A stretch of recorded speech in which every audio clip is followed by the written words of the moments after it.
국민 MC 유재석 씨 이야기인데 최근 자산 1조설에 휩싸이면서 이 재산이 대체 얼마인가 뜨거운 관심을 받고 있는 유재석 씨인데 최근 유튜브에서 유재석 씨의 충격적인 납세 방식이라는 영상 하나가 화제가 되고 있습니다.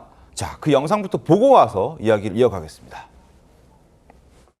대부분의 연예인들은 장부 기장을 해서 최대한 세금을 적게 내려고 노력을 해요. 그런데 유재석 씨 같은 경우에는 어떻게 했냐면 아예 기준경비율로 추계신고를 해버렸어요. 이게 얼마나 파격적인 숫자냐면 만약에 연봉이 거의 100억 원을 벌었다. 그러면 경비 40억 원을 빼고 과표가 60억 원이 되잖아요. 거기에서 납부세액이 약 27억 원 정도가 나와요. 그런데 유재석 씨는 어떻게 했냐면 기준경비율이 8.8%예요. 그걸 빼고 나면 실제 과세 표준이 91억 2천만 원. 그러면 세금으로 얼마를 내냐면 41억 원을 냅니다.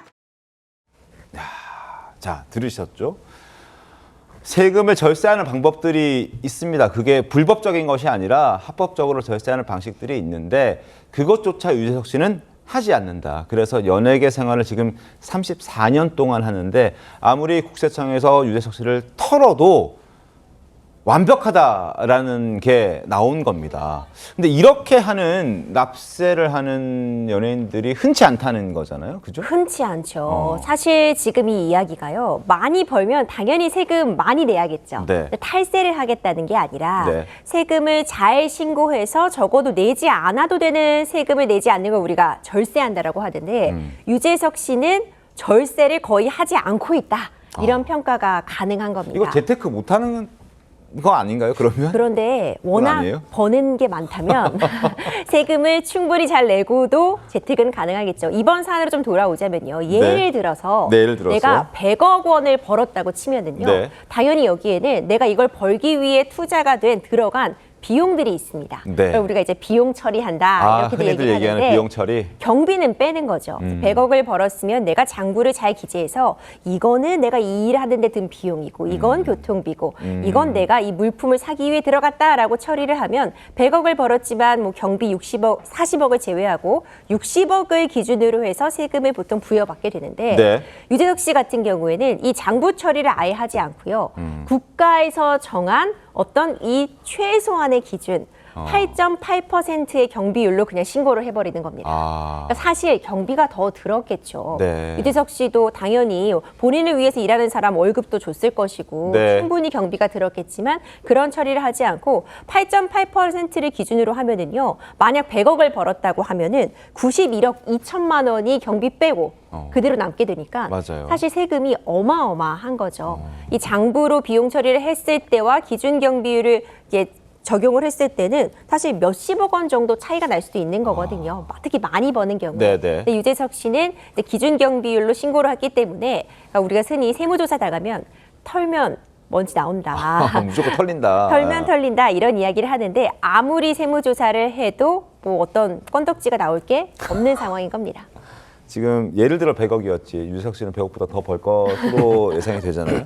그러니까 뭐 14억이 아니라 그 차이가 진짜 많이 날 수 있는 거거든요. 웬만한 사람 연봉, 제 연봉 밝히긴 좀 그렇지만 어쨌든 엄청난 많은 사람들이 연봉을 합한 금액을 세금으로 냈다는 얘기가 됩니다. 그래서 사실 연예인들 뭐 탈세했다느니 뭐 여러 가지 의혹들 굉장히 많잖아요. 그런 사람들과도 비교가 또 되면서 야, 이렇게도 할 수 있구나라는 생각도 듭니다. 어떻습니까, 하정희 평론가? 예, 이제 그동안 여러 가지 의혹이 있었는데 네.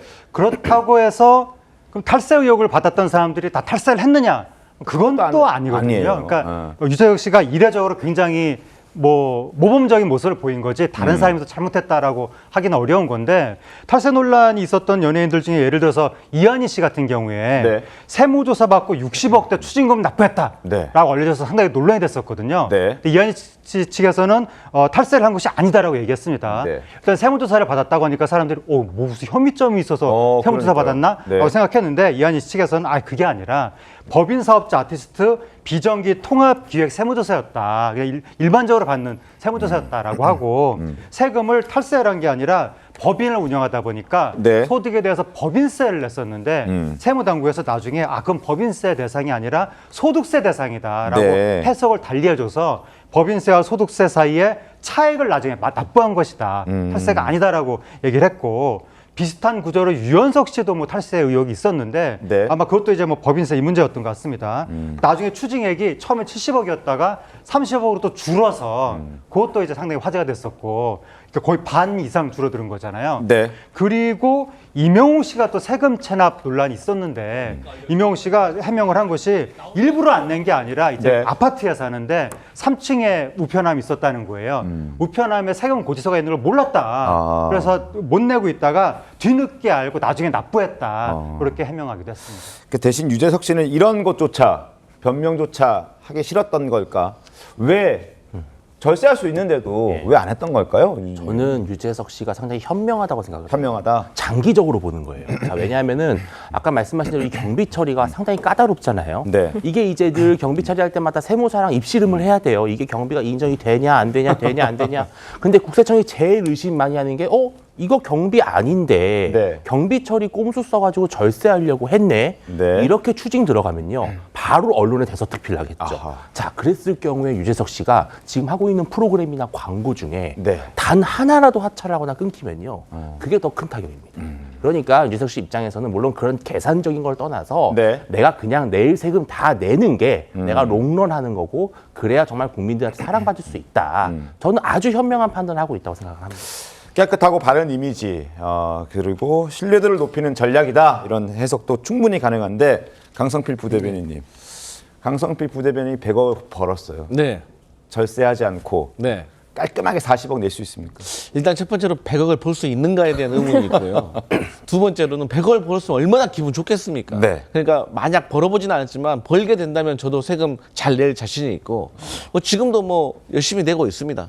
근데 저는 우리 윤주진 의원께서 말씀하셨지만 유재석 씨가 상당히 현명한 게 제가 알기로는 네. 모범 납세자로 선정이 되면 네. 기업 같은 경우도 뭐 몇 년 동안 어떤 혜택이 있을 거예요. 그러면 또 우리 같은 사람들이 얼마 혜택 받아도 얼마 차이가 안 나는 거지만 유재석 씨 같은 경우는 혜택을 받으면 또 그 1%만 받는다고 하더라도 상당한 규모가 될 거고 원래 유재석 씨가 개그맨이었잖아요. 맞아요. 근데 지금 유재석 지금도 씨를 봤을 개그맨이에요. 때 우리가 개그맨이란 표현보다 네. 국민 MC라고 말하죠.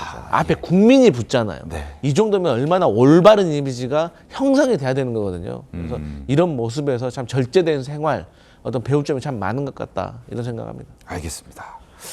유재석 씨 재산 얘기도 좀 해보겠습니다. 재산이 1조 원이라는 얘기가 있었습니다. 물론 확인은 안 됩니다만 1조 원이 됐을까요? 동료 연예인들조차 부러운 마음을 드러냈었는데 그 목소리 한번 들어보시죠. 진짜 근데 똑같은 거야. 얘 돈 없다 그러는 거야. 형 2조 있다라는 거야. 야, 이런. 맞아요. 똑같은 야, 거야. 나 지금. 2조 있다고요? 교주야, 저걸 믿니? 저걸 진짜 부럽다. 야, 결국 2조 있고 부럽다로 끝나는 거야? 대박이다, 대석형은 진짜. 2조 있고 난 돈이 없고. 와, 2조 있다고 생각해. 이 자식아, 이 모든 게 네가 만든 거 아니야. 기분은 좋다. 뭐 내가 실제로 있는 건 아니라도 2조 있다 그러니까 2조 있으면은 프리미어 구단 하나 인수할 수 있지. 형 2조 있으면 하나 좀 사가지고 선수 좀. 형 선수 좀 다 데리고 오면 안 돼? 하나는 김승영 회장님 계신데, 아니 좀 가만 있어. 요즘 한화 잘하고 있는데 갑자기 한화까지 소환이 됐네요. 요즘 한화 잘하고 있습니다. 어쨌든 2조?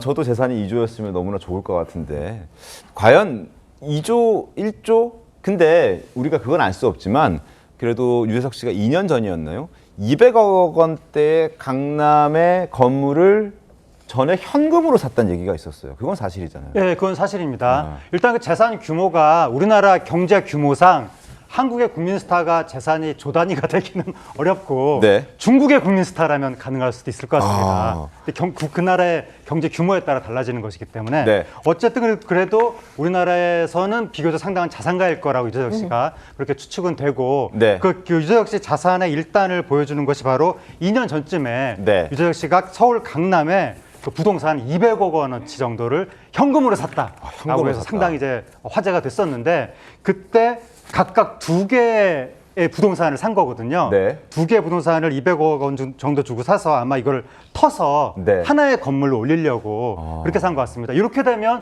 부동산 가치가 또 올라가는 이게 또 그 부동산 투자 방법 중에 하나인데 과거에 연예인 그 부동산 대박 사례 중에 하나가 사거리가 이렇게 있었거든요. 네. 사거리에 면한 건물이 있습니다. 네. 그 건물 바로 뒤편에 그 가려진 후미진 건물이 있었는데 네. 두 개를 다 산 거예요. 네. 다 사서 이걸 터서 통으로 하나를 올린 거예요. 누구예요?